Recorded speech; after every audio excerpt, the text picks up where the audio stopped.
Ah, welcome back, you beautiful chaos architects. The ones they thought were finished, the ones they buried in conversations, the ones they deleted from their future plans. Yeah, I'm talking to you. The ghost they thought they exorcised, the name they stopped saying out loud, the energy they tried to suppress with their fake concern and their staged interventions. You know what's funny? They're already scrambling. They're already in their group chats, already refreshing your page, already checking if you're still down, still broken, still small enough to ignore. But something shifted, didn't it? Something in your eyes changed. Something in your walk got heavier. Something in your silence became so loud it's making their ears bleed. And now they're terrified because they can feel it coming. They can sense the storm forming, the comeback brewing, the resurrection assembling itself in the shadows. They thought they had time. They thought you'd stay buried. They thought the chapter was closed, the story over, the casket sealed. But you didn't just survive the grave, you studied it. You learned the architecture of your own death. You memorized every face that attended your funeral while you were still breathing. And now you're about to do something so unholy, so unexpected, so devastatingly precise that they won't just be shocked, they'll be traumatized. They'll be sitting in therapy 10 years from now, trying to explain how someone they wrote off came back and rewrote the entire narrative. This isn't just a comeback. This is a reckoning wrapped in a smile. This is revenge that doesn't even need to speak. This is you, about to become the plot twist they never saw coming. Let's talk about what's really happening here, what they can't explain with their logic, their spreadsheets, their predictions. You weren't supposed to make it out. According to their calculations, you should have crumbled by now. According to their timelines, you should have begged for their approval, crawled back to their table, apologized for crimes you never committed. They had it all figured out. They built the cage, set the trap, poisoned the well, and waited for you to drink. But you didn't. You watched them watch you. You felt their eyes tracking your every breakdown, every moment of weakness, every tear they thought was proof of your defeat. And you let them believe it. You let them think they won. That was your first power move, letting them celebrate too early, letting them get comfortable in their cruelty.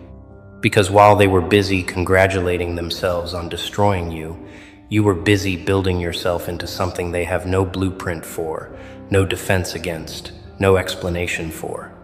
You weren't healing like they heal. You weren't recovering like the self-help books promised. You were mutating. You were evolving in the dark, in the silence, in the places they couldn't see. Every insult became fuel. Every betrayal became data. Every abandonment became proof that you were always meant to walk this path alone. And now the math doesn't add up for them anymore. How are you still standing? How are you still sane? How are you not bitter, not broken, not begging? The numbers don't work. The psychology doesn't track. The pattern they studied doesn't fit. You became the glitch in their understanding of human limits. Oh, you should see them now, already assembling their defense, already crafting their narratives, already preparing their excuses. They're in the back rooms writing scripts for why your comeback doesn't count, why it's not real, why it's somehow unfair that you didn't stay defeated. Listen to them closely. They'll say you got lucky. They'll say you had help. They'll say timing was on your side. Connections you didn't earn, opportunities that fell into your lap. They'll say anything except the truth, that you outworked them in silence, that you outlasted them in pain, that you out-evolved them while they stayed stagnant, comfortable, and fake. They need these excuses because admitting the truth would destroy their entire worldview. Admitting that you rose because of your will, your vision, your refusal to accept their version of your story, that's too much for their fragile egos to handle. So they'll diminish it. They'll call it luck when it was warfare. They'll call it a phase when it's permanent. They'll call it a fluke when it's the result of 1,000 invisible battles you fought in rooms they'll never enter, in hours they'll never witness. And the sickest part? They're already casting themselves as victims in your success story. They're already rewriting history, pretending they always believed in you, pretending they were rooting for you, pretending your name didn't taste like venom in their mouths 6 months ago. They'll smile in your face now, act like they knew you'd make it. like they always saw your potential. But you remember. You remember the silence when you needed support. You remember the laughter when you shared your vision. You remember the doors that closed, the calls that went unanswered, the help that never came. You remember every single face that looked at you like you were delusional for believing in yourself when no one else did.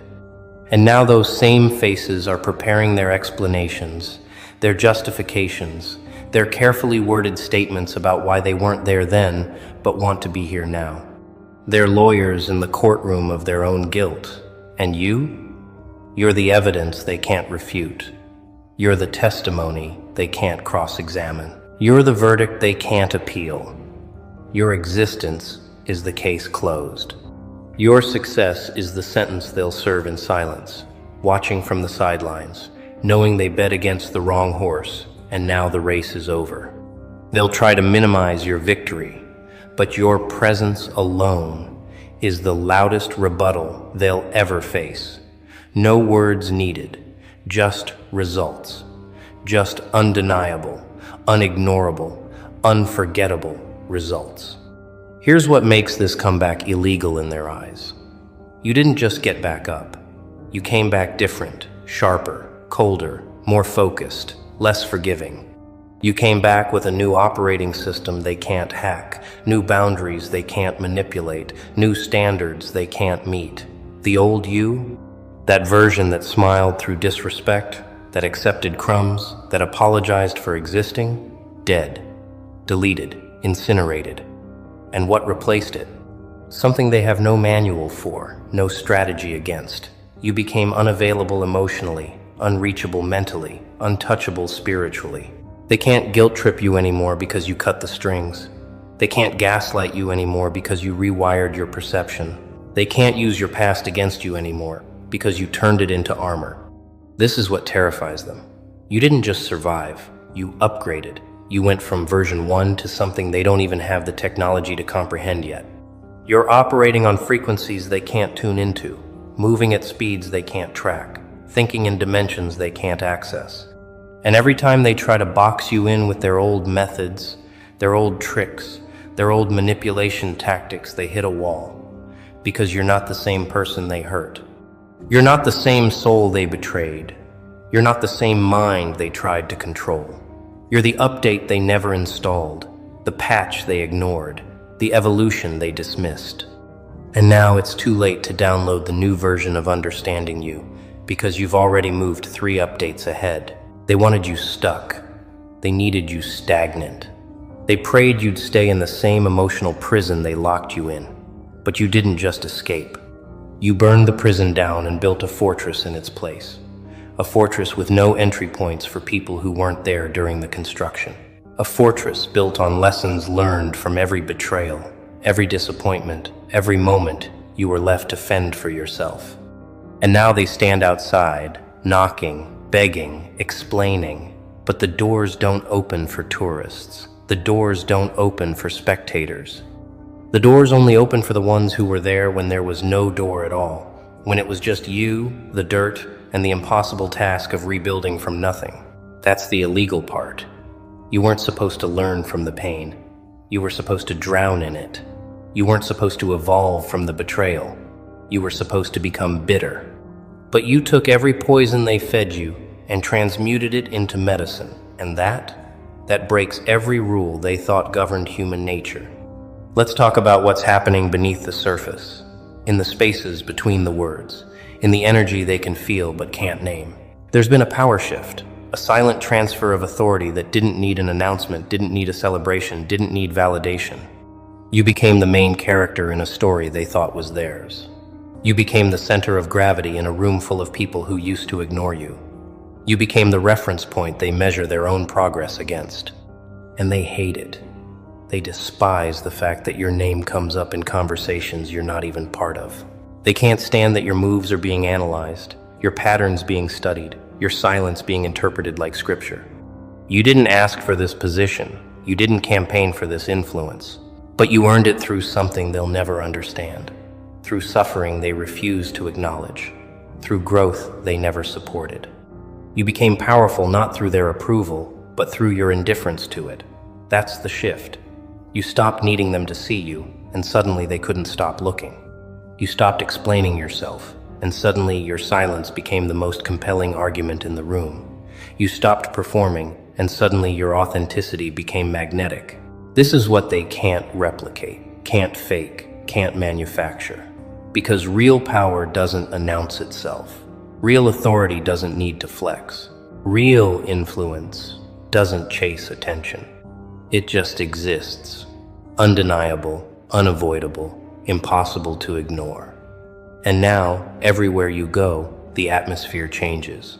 Not because you're trying, not because you're performing, but because you carry something most people spend their whole lives searching for and never find. You carry proof. Proof that you can be broken and not stay broken. Proof that you can be buried and still bloom. Proof that you can be counted out and still come back counting. They see it in your eyes. They feel it in your presence. They hear it in the way you speak now. Fewer words, but every single one landing like a verdict. You're not arguing anymore. You're not defending anymore. You're not explaining anymore. You're just existing, and your existence alone is rewriting the rules of engagement. They thought they had you figured out, filed, categorized, dismissed, but you became the exception that collapsed their entire theory. You became the anomaly that proved their formulas wrong. You became the case study in what happens when someone refuses to accept the limitations others place on them. And now they're scrambling, recalculating, trying to understand how someone with your background, your circumstances, your setbacks could possibly be where you are now. The math doesn't compute. The logic doesn't follow. The narrative doesn't track. And that's exactly where your power lives, in the space where their understanding ends and your reality begins. You're not supposed to be here. You're not supposed to be whole. You're not supposed to be winning, but you are. And that illegal truth is going to haunt them forever. Remember when they watched you? When your pain was entertainment, your struggle was gossip, your breakdown was content for their boring lives? Remember when they sat in judgment, analyzing your every move, critiquing your choices, predicting your failure like sports commentators calling a game? Well, the tables have flipped. The audience became the show. The critics became the exhibition. Now they're the ones being watched, being measured, being found lacking. Because every time they scroll through your life now, every time they check your progress, every time they see proof that you're thriving, they're forced to confront their own stagnation. Your growth becomes their mirror. Your success becomes their measurement. Your peace becomes their indictment. They can't escape it. They can't unsee it. They can't pretend you're not outpacing them in every category that actually matters. Not followers, not likes, not surface-level validation, but depth, growth, authenticity, freedom. You're not performing happiness anymore. You're living it quietly, privately, in ways they'll never access because they're too busy performing for strangers who don't care, and it's eating them alive. They thought watching you struggle would make them feel superior, but watching you succeed is making them feel obsolete. Every post you make, every move you execute, every boundary you set is a silent reminder of what they could have been if they weren't so busy tearing others down to feel tall. You became the standard they can't reach, the bar they can't clear, the version of success they don't have the courage to pursue. Because your comeback isn't loud, it's not flashy, it's not desperate for applause, it's just real, consistent, undeniable. And that scares them more than any revenge plot ever could, because they can defend against anger. They can dismiss rage. They can deflect confrontation. But they can't defend against your indifference. They can't dismiss your growth. They can't deflect your success. So they watch, obsessively, compulsively, pathetically, hoping to find a crack, a flaw, some proof that you're faking it, that you're struggling secretly, that you're not really okay. But you are. You're more than okay. You're thriving in ways they'll never understand because they never had to rebuild from rubble. They never had to find strength in absolute solitude. They never had to become their own savior when the world refused to help. So yes, they're watching. But this time, they're not watching to mock. They're watching to learn. They're watching to cope. They're watching because deep down, they know you figured out something they're still too proud to admit they need. You figured out how to exist without their validation, their approval, their presence. And that independence, that self-sufficiency, that's the most threatening thing you could have ever developed. Because it means you don't need them anymore. And people who built their identity on being needed by you, they're lost without that role. They're nobodies without someone to control, manipulate, or belittle. Your freedom exposed their emptiness. Your peace revealed their chaos. Your silence screamed the truth they spent years trying to hide. You won, not by fighting, but by refusing to stay defeated. Let's go deeper into what makes this comeback illegal. What breaks their understanding of how the world is supposed to work. You transformed in ways they didn't give permission for, in ways they didn't witness, in ways that bypassed their approval entirely. See, they wanted to control your narrative. They wanted to be there when you got better, so they could take credit, so they could say they helped, so they could feel important in your story. But you healed without them. You grew without their guidance. You evolved without their input. And that's the ultimate betrayal in their eyes. How dare you become whole without them? How dare you find peace they didn't grant? How dare you succeed using methods they didn't teach? You went off script. You abandoned their playbook. You stopped following the rules of engagement they designed to keep you small, manageable, predictable. They expected apologies. You gave them boundaries. They expected explanations. You gave them silence. They expected you to chase closure. You gave them distance. Every move you made was the opposite of what they trained you to do, what they conditioned you to accept, what they manipulated you into believing was normal. And by breaking that conditioning, you didn't just free yourself. You exposed the prison they built for you. You made visible the invisible chains they wrapped around your potential. And now everyone can see it. Everyone can see how they tried to keep you down, how they sabotaged your confidence, how they weaponized your kindness against you. Your transformation is illegal because it reveals their crime. Your success is forbidden because it exposes their sabotage. Your peace is dangerous because it proves their chaos was manufactured, intentional, designed to break you. But you didn't break. You broke free. And that's the distinction they'll never forgive you for. Because broken people are easy to control.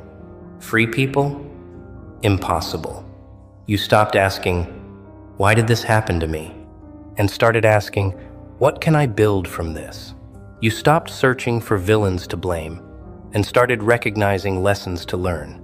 You stopped waiting for justice and started creating your own version of peace. That shift, that subtle but seismic shift in perspective, that's what changed everything. You stopped being a victim of your circumstances and became the architect of your response to them. You couldn't control what they did to you, but you controlled what you did with the aftermath. You couldn't stop the betrayal, but you stopped it from defining you. You couldn't prevent the pain, but you prevented it from poisoning your future. This is the forbidden knowledge they don't want spreading.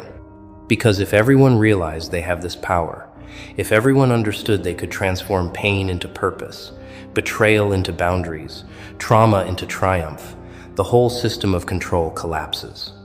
The manipulators lose their leverage. The abusers lose their power. The small-minded lose their ability to keep others small. Your comeback isn't just personal, it's political, it's revolutionary. It's a middle finger to every system designed to keep people broken, dependent, and manageable. Here's something they'll never admit out loud, but you need to hear it anyway. They owe you. They owe you for every lesson your pain taught them that they refuse to acknowledge. They owe you for every moment of strength you demonstrated that they dismissed as stubbornness. They owe you for showing them what resilience looks like while they sat comfortable and critical. They watched you navigate hell and learn the map without giving you credit for being the explorer. They studied your survival and took notes for their own future struggles without thanking you for the education. They benefited from your experience while minimizing your suffering. And now that you've come out the other side, not just surviving but thriving, they can't even give you the respect of saying, "I was wrong about you." They can't humble themselves enough to admit, "You were stronger than I gave you credit for." They can't find the integrity to confess, "I should have supported you instead of watching you struggle for my entertainment." So they stay silent. They stay distant. They stay dishonest. But silence is its own confession, isn't it? Their avoidance is admission. Their distance is acknowledgement. Their inability to face you now is proof they know exactly what they did then. And you don't need their apology anymore anyway. You outgrew the need for their validation the moment you validated yourself. You outgrew the need for their sorry the moment you stopped being sorry for who you are. The debt they owe you? It's unpayable. No words can settle it. No gestures can clear it. No time can erase it. They will carry the weight of what they did to you, what they didn't do for you, for the rest of their lives, whether they admit it or not. Every time they see you winning, they'll remember the times they bet on you losing. Every time they see you peaceful, they'll remember the chaos they contributed to. Every time they see you surrounded by real love, they'll remember the fake love they offered when it benefited them. Your success is their eternal reminder of their failure. Not their failure to achieve, but their failure to be decent, to be supportive, to be human when you needed humanity most.